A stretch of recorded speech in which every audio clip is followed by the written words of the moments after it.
Amém. Aleluia. Boa noite, gente. Consegui chegar a tempo da ceia. Nossa, eu fazia muito tempo que eu não participava de ceia. Porque como eu e o Rodolfo, eu sou casada com o Rodolfo Abrantes, alguém conhece? Quem não conhece meu marido ainda, não sabe o que está perdendo. Geralmente eu tenho uma foto dele dentro da Bíblia, mas eu não sei. Já troquei de Bíblia tantas vezes e a foto sumiu, mas enfim. A gente é uma só carne, ele não está comigo, mas tá. Já estava combinando com a pastora, a gente vir ou fazer um culto de casais ou de jovens, fazer alguma coisa juntos e ele vai vir comigo. Amém? E a gente viaja praticamente todo final de semana, tirando o final de semana que eu peguei Covid. Mas, e geralmente nos domingos, a nossa ceia lá na nossa cidade, eu moro em Itajaí, congrego no Mevan, a igreja do pastor Luiz Hermínio. Alguém já ouviu falar? Ele está mais famoso que o Rodolfo, eu acho. E a ceia lá é de segunda-feira, mas geralmente na segunda-feira a gente está voltando e fica aquela correria. E eu tinha falado no meu coração, pastor, eu falei, nossa, estou com uma saudade de tomar ceia. E aí hoje, quando a gente estava vindo, quando a pastora buscou a gente no aeroporto, ela falou, hoje vai ter ceia. Eu falei, yes. Pode parecer uma coisa tão simples, sabe? Mas Deus se manifesta nas pequenas coisas. Às vezes a gente fica esperando Deus nos dar um super presente e na verdade como eu me senti amada hoje foi tomando a ceia com vocês. Porque quando eu entrei naquela porta eu senti a presença de Deus aqui. Quando eu entrei naquela porta eu senti a presença de Deus porque vocês estão aqui. Eu sempre falo isso, a igreja não é um prédio. Jesus falou, eu não habito em um lugar feito por mãos de homens, não é dentro de paredes. Deus escolheu um lugar para habitar e sabe aonde que é esse lugar? Dentro de mim e dentro de você. Por isso que quando a gente se reúne, é diferente. Você que está assistindo a gente na internet, você está com a gente num só espírito, amém? Você não está aqui junto fisicamente, mas está junto com a gente, reunidos. Porque Deus se manifesta de diferentes maneiras quando estamos juntos. E aí eu até mandei mensagem para o Rodolfo, falei, amor, vou tomar a ceia, você não vai. Aí ele, nananã, você não sabe, aqui também vai ter. Eu falei, pois é, vai brigar, isso é água de coco? É só no Nordeste que acontecem essas coisas, aleluia. Tá vendo que eu estou me sentindo mais amada um pouco. E aí, para melhorar ainda, quando eu entro no carro, a pastora tinha comprado uma caixa de presente para mim de chocolate. Falei, nossa, Deus se manifesta nas pequenas coisas. Desde uma caixa de chocolate na ceia, a gente precisa entender que Deus fala com a gente o tempo todo. Deus fala com a gente o tempo todo, só que a gente às vezes cria uma expectativa de Deus falar daquele jeito que a gente quer.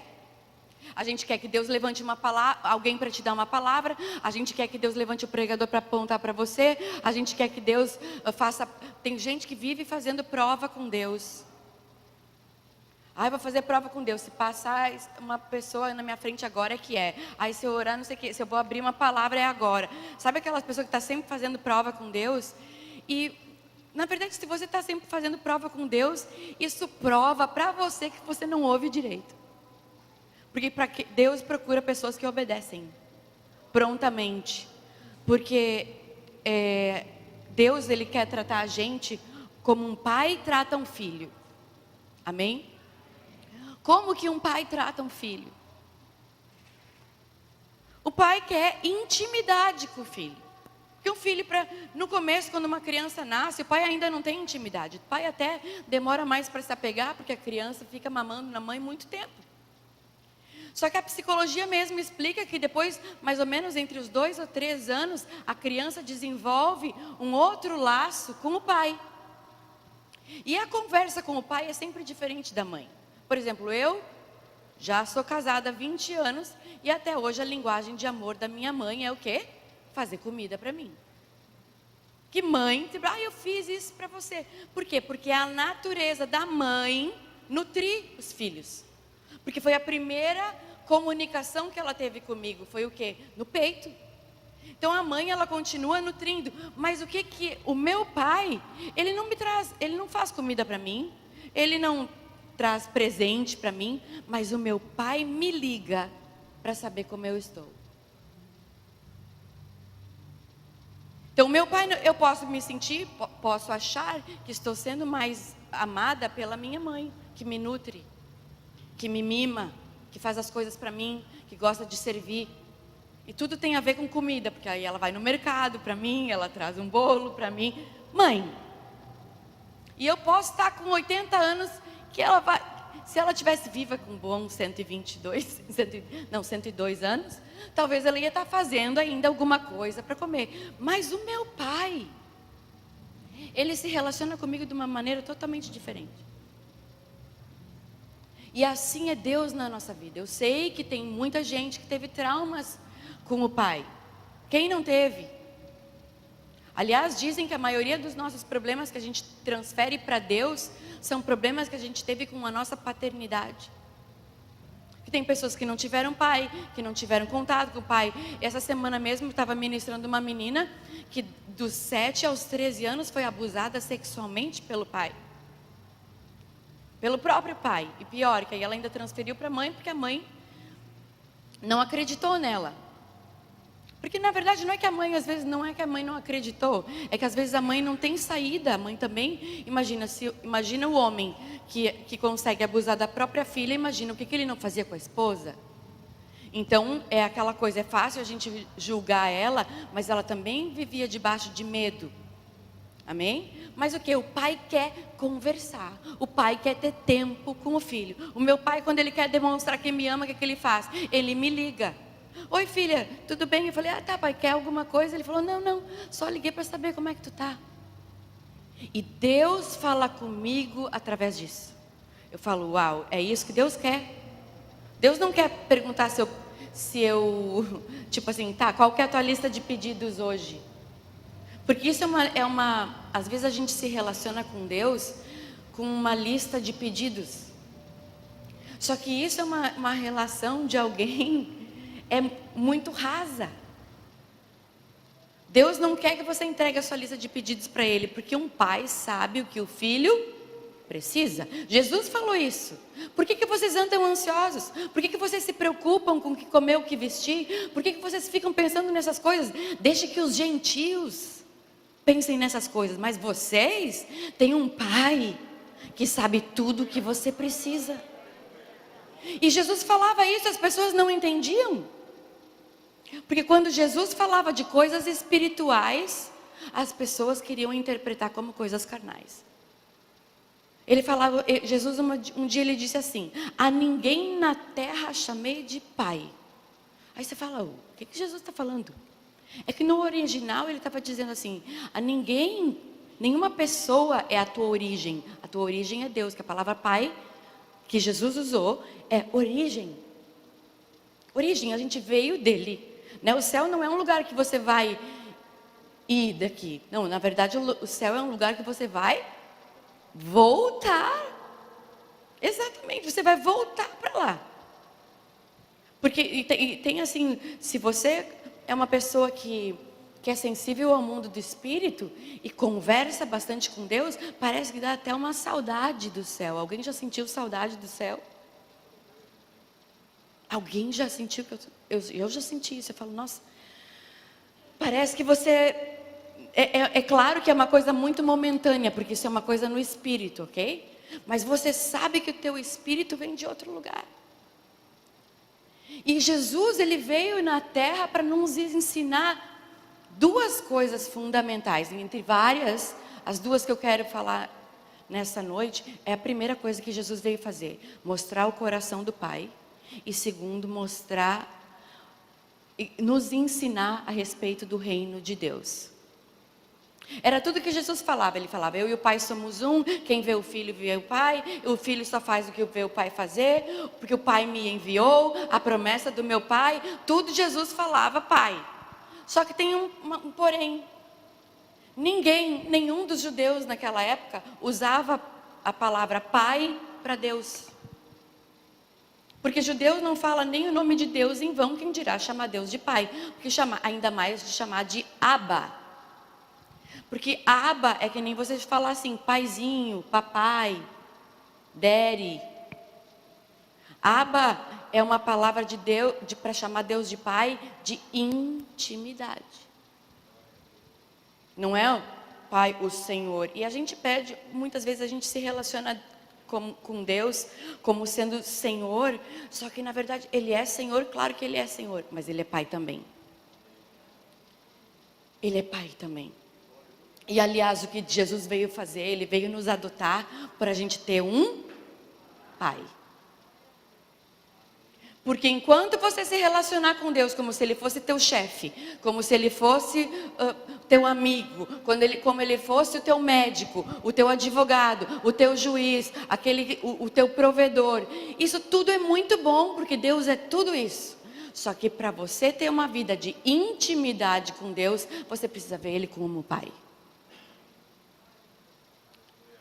E nós, humanos, temos muitos traumas. Porque se Deus me ama e Ele é Pai, por que isso aconteceu comigo?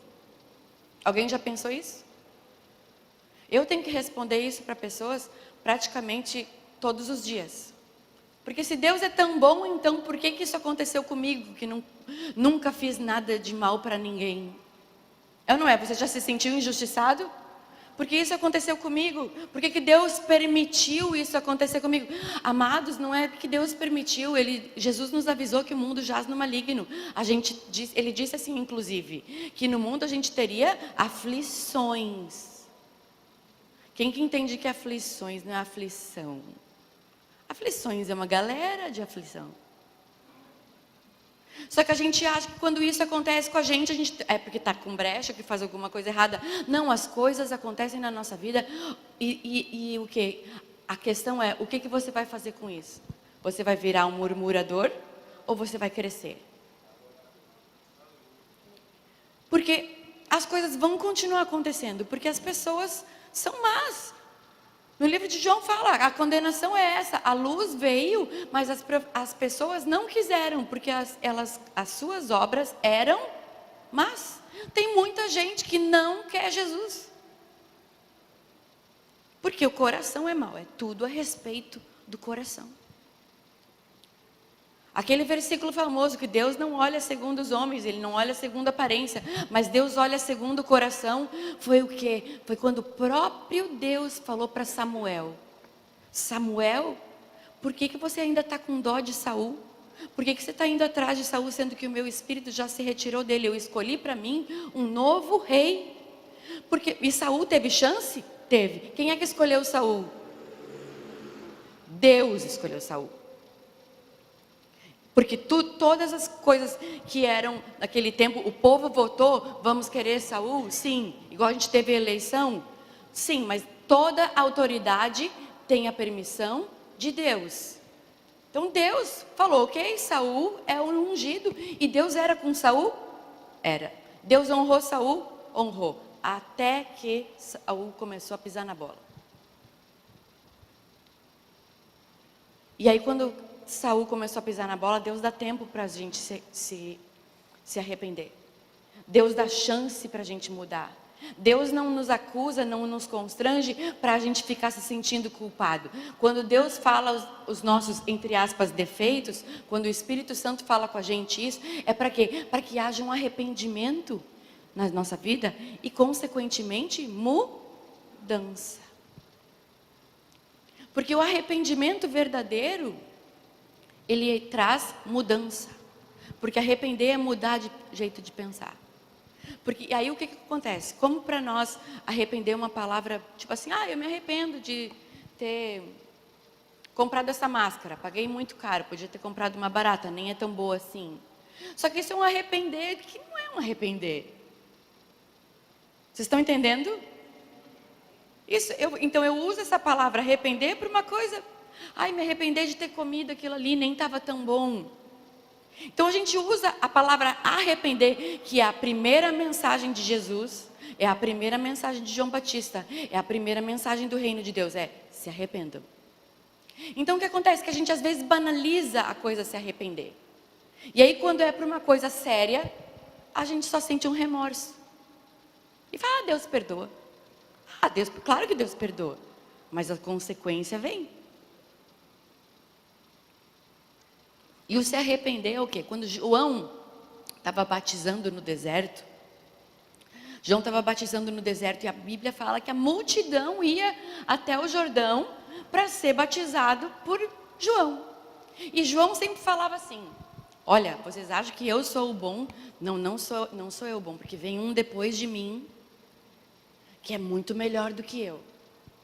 Eu batizo vocês com água, e hoje teve batismo.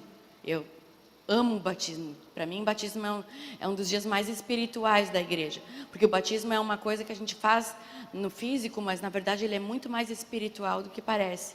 Então, se você ainda não é batizado, eu te encorajo, não perde o próximo batismo não, vai te fazer tão bem, porque o batismo é uma coisa do espírito. Pode parecer uma coisa, só vou mergulhar ali na água e voltar, mas não. Se Jesus batizou, nós que nos dizemos cristãos, é o mínimo que a gente precisa fazer. Você não concorda? Às vezes a gente quer uma super explicação. Não, nem tudo tem explicação. O que o batismo é? É um arrependimento para a vida velha, por isso que eu estou falando. É o arrependimento, sim, mas ele é muito mais espiritual do que a gente imagina. O batismo é algo muito mais espiritual. E aí João Batista estava batizando pessoas. E aí João Batista, ele era famoso, ele ficou popular, vinha um monte de gente. Só que aí vieram alguns fariseus.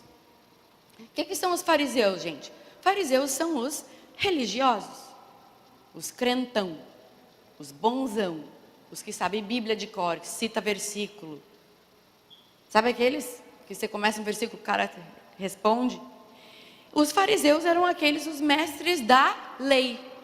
Mas quem entende que Jesus veio trazer o reino de Deus, e várias vezes ele falou, a lei diz isso, mas eu porém vos digo assim. A lei diz assado, mas eu porém vos digo. A lei diz que olho por olho, dente por dente, eu porém vos digo que tu não pode nem chamar teu irmão de algum palavrão, porque é assassinato. Jesus, a coisa com Jesus não amoleceu, não. A coisa com Jesus estreitou.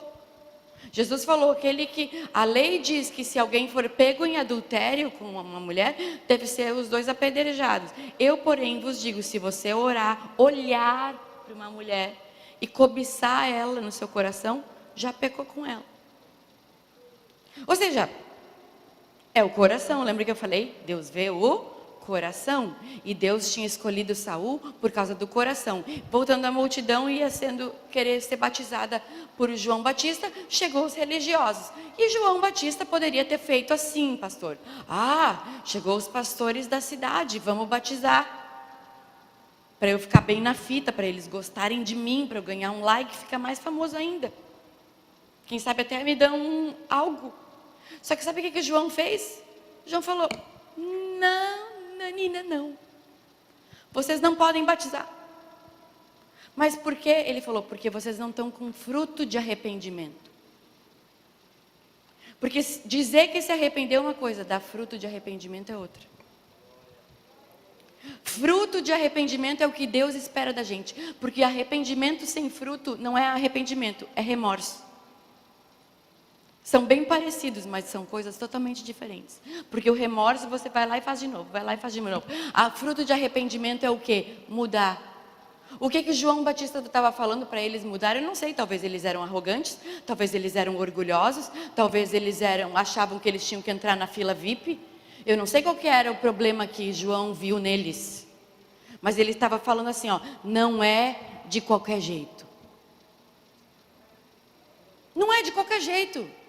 E aí sabe o que acontece hoje em dia? A gente acha que Deus nos ama de qualquer jeito. Isso é uma verdade? Claro que sim. Te amar de qualquer jeito, Deus vai te amar. Não tem nada que você faça que Ele te ama mais. Mas você transformar a sua vida, precisa mudar. Para você transformar a sua vida, você precisa mostrar frutos de arrependimento. Não adianta dizer, eu me arrependo e continuar fazendo. Isso é remorso. Aí a sua vida não muda. Passa ano e entra ano, você está igual. Passa ano e entra ano, é igual. Aí a culpa é de quem? Dos outros. E quando a gente não culpa Deus, não, por que Deus permitiu aquela pessoa entrar na minha vida? Ninguém mandou tu ter Tinder. Aí fala, é porque Deus permitiu aquela pessoa. Não, amada, você permitiu. Deus não tirou nem o livre-arbítrio de Adão e Eva, vai tirar de nós. Adão e Eva que viam Deus cara a cara, todo dia caíram. Quem é que está livre do corpo dessa morte? Ninguém. Mas o quê? O fruto de arrependimento é uma coisa que gera o que na gente? Esperança. E hoje é uma noite de esperança. O tema da mensagem é esperança, porque tem esperança para quem se arrepende. Há esperança para quem é de verdade. Há esperança para quem é confrontado e aceita o confronto. Porque eu sei, muitas vezes, eu sei que a minha palavra, o jeito que, a minha palavra não, porque a palavra não é minha, mas assim, o jeito que eu ministro a palavra, às vezes é um pouco mais duro do que o comum que vocês escutem. Eu nunca ouvi teu pastor pregar, mas pelo jeito ele é bem amoroso, sorridente, feliz. Não é? Mas essas pessoas são as que pegam mais pesado, sabe por quê? Porque quem ama fala a verdade. Quem ama fala a verdade. Então é bom, muito fácil pregar a palavra bonita, para sair todo mundo, uhul, cheio. Vamos sair cheio, todo mundo quer o mover. Mas eu já vi tanta gente cheia do mover e não muda de vida. O mover acaba quando ela chega em casa, já é grossa com a primeira pessoa que aparece. Então, de mover em mover, sua vida não muda. Agora, uma palavra que te põe para pensar e falar, eita Deus, pega eu. Não é aquela coisa, pega eu. Né? Tem que falar assim, fala Deus. Tipo assim, não filho, fica quietinho que é com você mesmo que Deus está falando. Né? Apanha calado é mais legal. Né? Só Deus, só você e Deus sabe às vezes as coisas que a gente é confrontada. Mas há esperança para quem? Para quem se arrepende, não para quem vive com remorso. Aprontando e aí não muda de vida. Só que às vezes para a gente ter esperança, e é aqui que eu quero enfatizar nessa noite, às vezes para a gente ter esperança numa coisa, a gente tem que perder a esperança em outras. Vou falar de novo, às vezes para a gente ter uma esperança em algo, a gente tem que deixar as outras para trás. Tem que perder a esperança em outras coisas. Jesus falou assim, ó, não tem como servir a dois senhores. Ou você odeia um e ama o outro, ou não dá.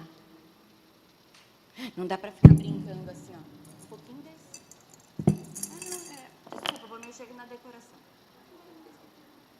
Ah, tá bom aqui, Jesus é tão bom, maravilhoso. Ah, mas lá no mundo tem minhas amigas. Aí vai. Ok.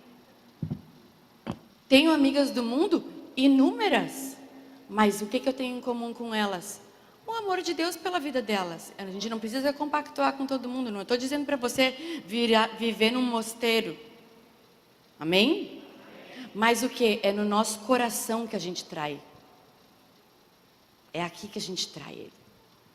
A gente trai Jesus quando a gente deixa o nosso coração. Sabe o que é uma das coisas que Deus mais falava na Bíblia? Quando Ele ia confrontar Israel, Ele chamava Israel de adúltera. Ele fala, você me trai com outros deuses. E sabe o que eu vejo hoje em dia? Eu vejo as pessoas só ficando com Jesus. Namorando com Jesus. Só que eu tenho falado isso, Jesus não quer namorar com você, Jesus quer casar. É um compromisso para a vida, não é uma aventura. Às vezes as pessoas elas namoram por causa de inúmeras razões, porque elas querem satisfazer as necessidades dela. Eu quero namorar porque eu quero alguém para me levar para jantar, alguém para me dar bom dia no zap, eu quero alguém para me levar no cinema. Eu estou falando como mulher, tá? Os homens aí vocês encaixam como vocês quiserem. É, sempre homem pregando, né? Deixa as mulheres ser mulher de vez em quando. Né? Enfim. Que eu sei que os homens são machistas e eu nem me ofendo. Mas assim, aí você faz a tecla SAP e interpreta como você quiser. Às vezes a mulher vai namorar e fala, eu quero um cara que me leve para jantar, que fale que eu sou linda, que me dê alguns benefícios. Esse é um namoro que é a teu respeito. Isso é ser amante de si mesmo. Só que um casamento, embora muita gente ache o contrário, o casamento é a respeito do outro. Porque você pega 50% da sua vontade e na hora que você assina o papel e consuma, você fala, tá bom, é 50% da minha vontade, vai. Até nunca mais. Por quê? Porque são dois. Você vai ter que, em comum acordo. Eu uso um exemplo bem fácil de todo mundo entender. Quando você é solteiro, você assiste a Netflix que você quiser. Você escolhe a série chata que você quiser. Mulher pode ver a série romântica que quiser. Quando você casa, não adianta você achar que o seu marido vai assistir Emily em Paris, porque ele não vai. Não vai. E se ele assistir é porque ele deve estar com o radinho ouvindo futebol em algum outro lugar. Mas e isso é quando a gente casa com Jesus. Jesus vem buscar uma noiva para um casamento. As bodas do Cordeiro é um casamento. Aquele que bater e ouvir, aquele que ouvir e abrir a porta, então eu entrarei e cearei com ele. Ou seja, Jesus quer ter momentos de intimidade com a gente. E casamento é um lugar de intimidade. Namoro não. Por isso que um monte de gente pergunta, como é que você ouve a voz de Deus? Aí eu pergunto de volta, como que você não ouve? Porque Deus fala o tempo todo. Agora tem benefícios que é para quem é casado, não para quem é namorado. Sabe qual que é o benefício, primeira coisa de você ser casado? Você ganha o nome do outro. Jesus quer nos dar o nome. Ó, estou toda arrepiada. Agora eu dei para arrepiar quando eu prego, não acontecia isso. Mas assim, Jesus nos deu um nome dele. Tudo que pedirem em meu nome. Por isso que a gente fala, em nome de Jesus. É isso, isso é para quem é casado, não é para quem é ficante. As pessoas acham que vão usar um mantra em nome de Jesus. Não, isso é benefício para quem casou. Eu sou Alexandra Brandes porque eu casei. Meu sobrenome não é esse.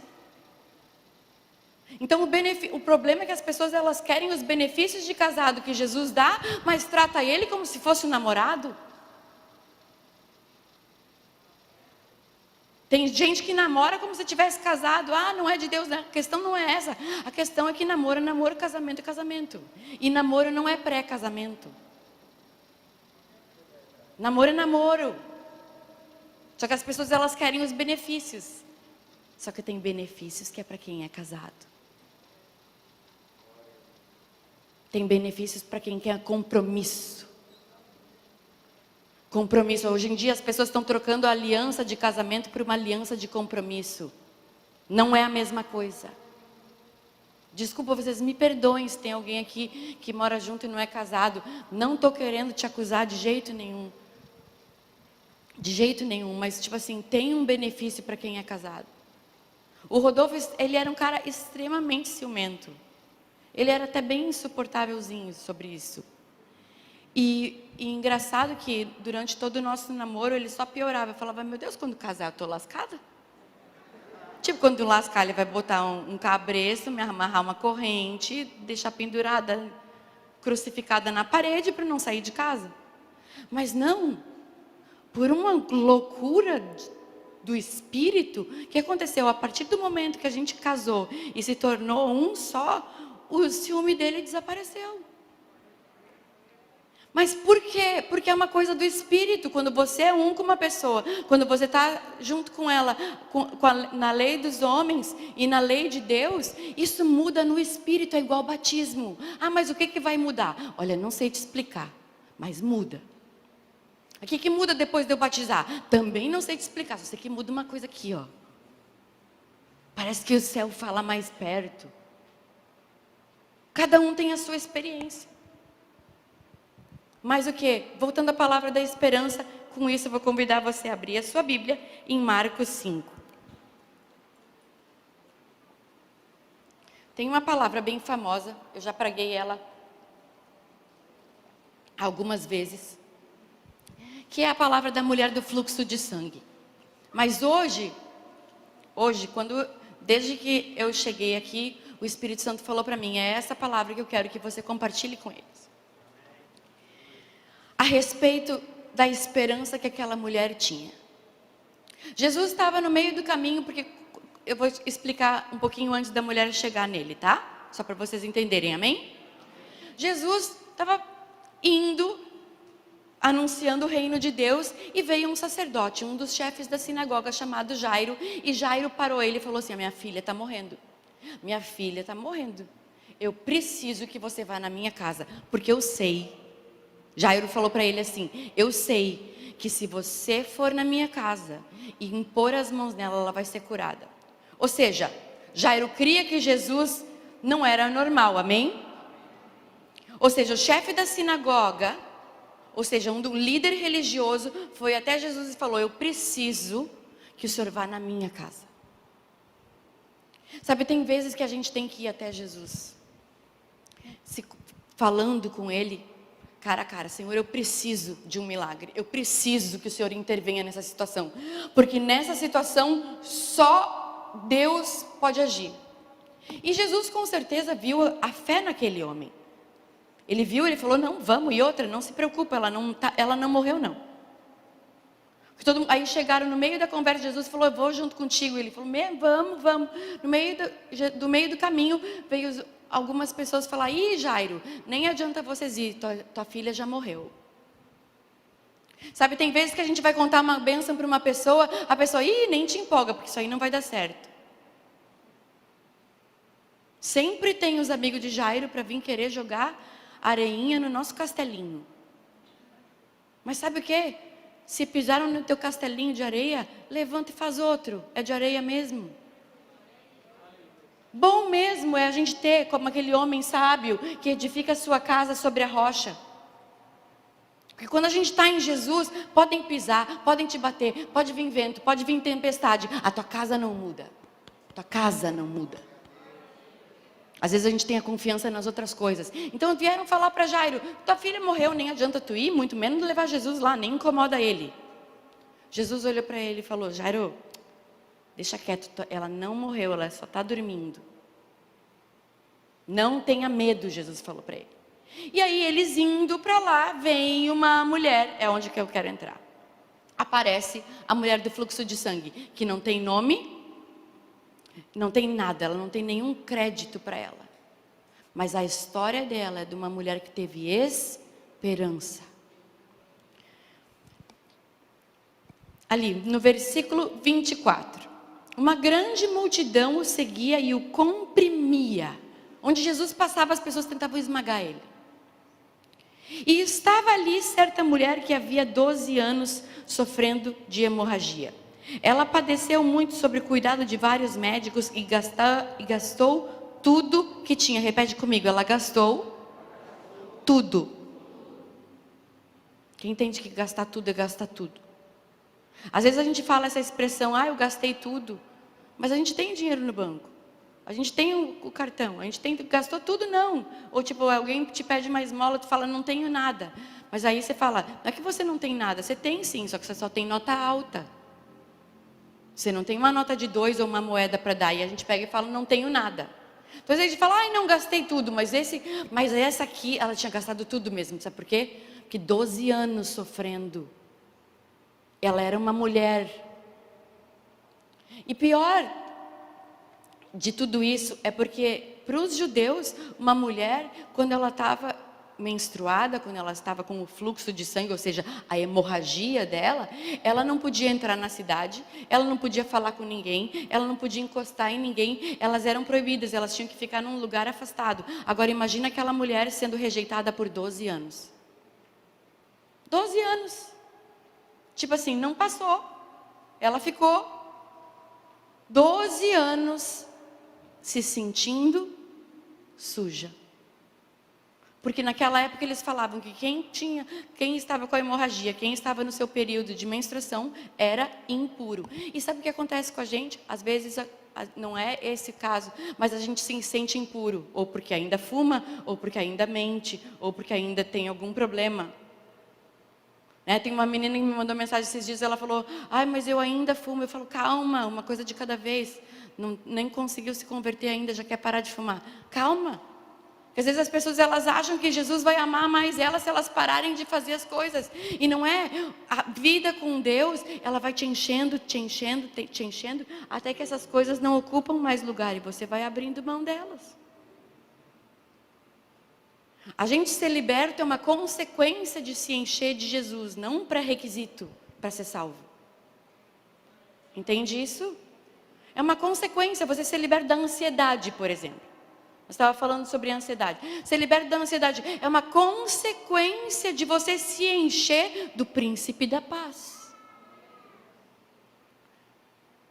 Porque às vezes as pessoas, elas não têm um pecado aparentemente que todo mundo vê, mas a pessoa, ela tem outros vícios em casa.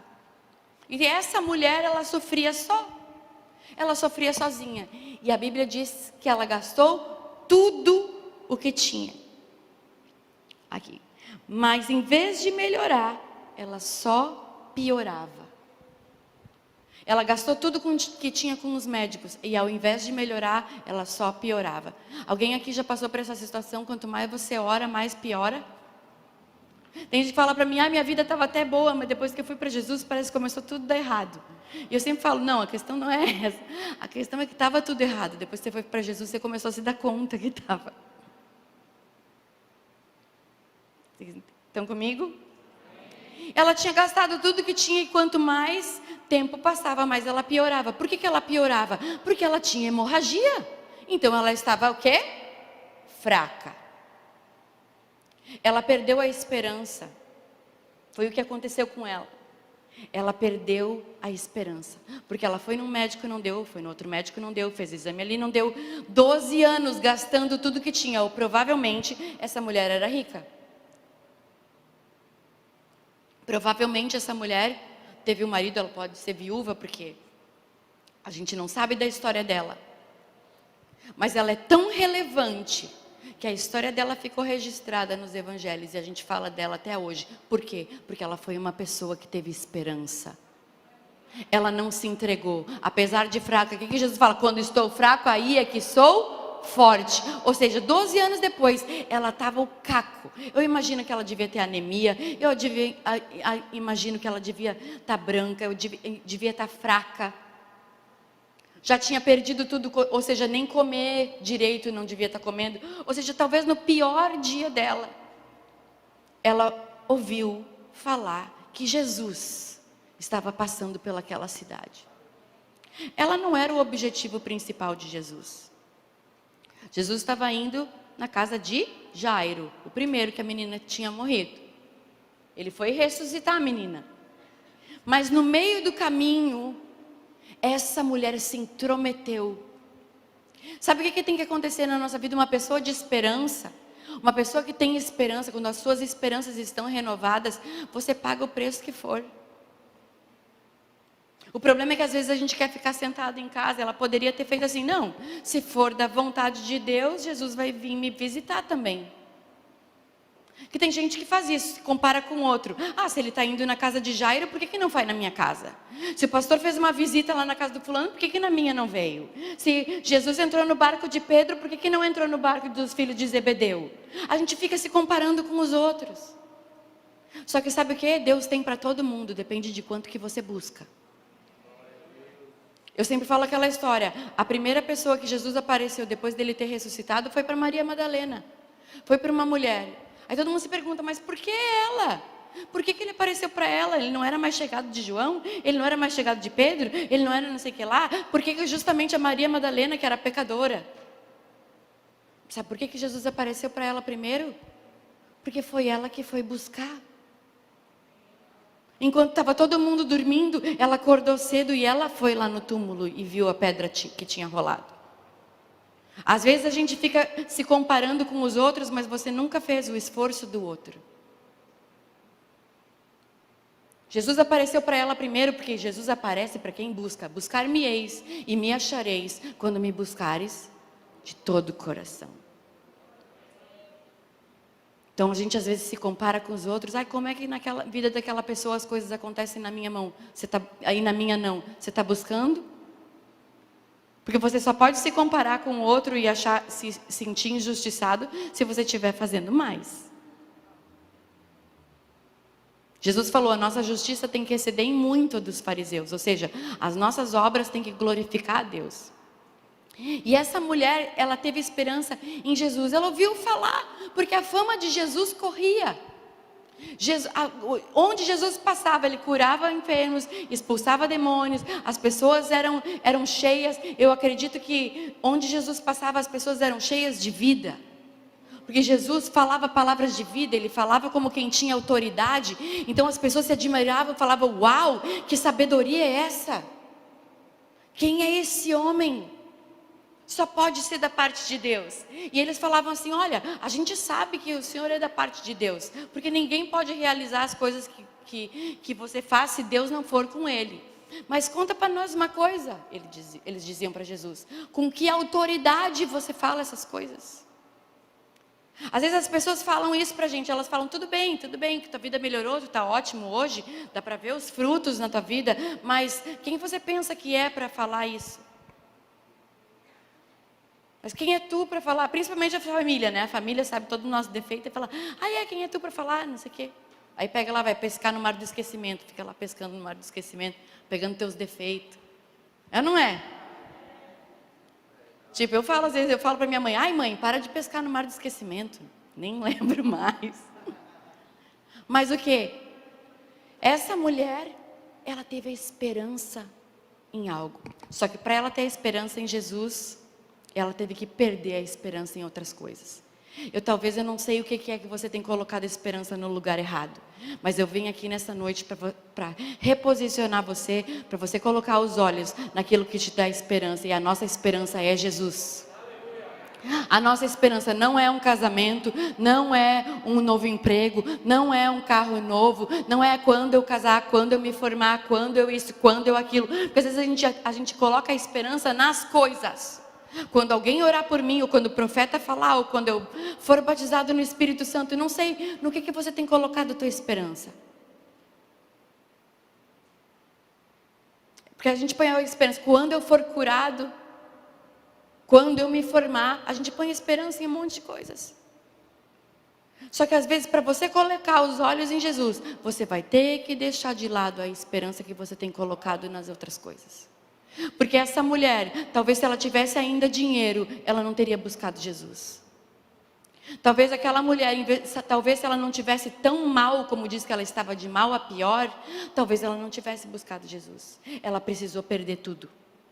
Ela precisou gastar tudo. Ela precisou perder a esperança nos remédios. Ela perdeu a esperança nos médicos. Ela perdeu as esperanças em todo lugar que ela foi. Que tem gente que às vezes vem na igreja, mas aí fala: não, mas vou lá na casa do profeta para ver se fala. Isso quando não vai na cartomante, né? Porque eu conheço crente que vai em cartomante. Vou até tomar um gole. Vocês acham que não acontece? Eu ouço de tudo nessa vida. Nada me escandaliza mais. Às vezes a pessoa pensa: mal não vai fazer. Não consegue ouvir Deus. Aí a gente quer, às vezes, alguém que ouve Deus. A gente quer que alguém que ouve Deus fale com a gente. E isso é maravilhoso para o começo da nossa caminhada. Não para 12 anos depois. E essa mulher, ela teve que... Pensa, eu não estou falando para você que você tem que perder tudo ou gastar tudo para você colocar em esperança em Jesus. Eu estou usando a figura dela, ok? Talvez, só talvez, se ela ainda tivesse dinheiro para ir em outro médico, ela não teria buscado Jesus. Sabe o que acontece com a nossa vida? Às vezes a gente busca Jesus e quando a gente recebe a bênção, a gente larga ele na próxima esquina. Quantas pessoas que eu conheço, que eu já estou no evangelho há bastante tempo, quantas pessoas que eu conheço que Jesus fez na vida delas, que Jesus restaurou o casamento, que Jesus devolveu os filhos, que Jesus fez coisas maravilhosas e a pessoa larga. Larga porque colocou a esperança em outra coisa.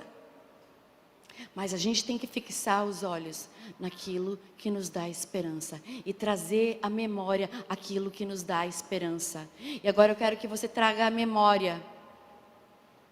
Espírito Santo, fala conosco. Eu quero que você traga à memória agora, na sua mente, o que Jesus já fez por você.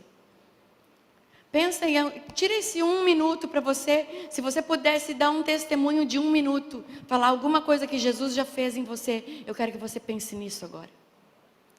Porque às vezes a gente precisa ouvir o nosso próprio testemunho. Eu quero te dizer uma coisa, com certeza Jesus já fez alguma coisa, porque em pleno domingo à noite você poderia estar em qualquer outro lugar, mas você está dentro da casa de Deus. Se Jesus não tivesse feito nada, você estava em casa. Se você está aqui é porque você já provou algo que Ele já fez. E é nisso que você tem que colocar a esperança.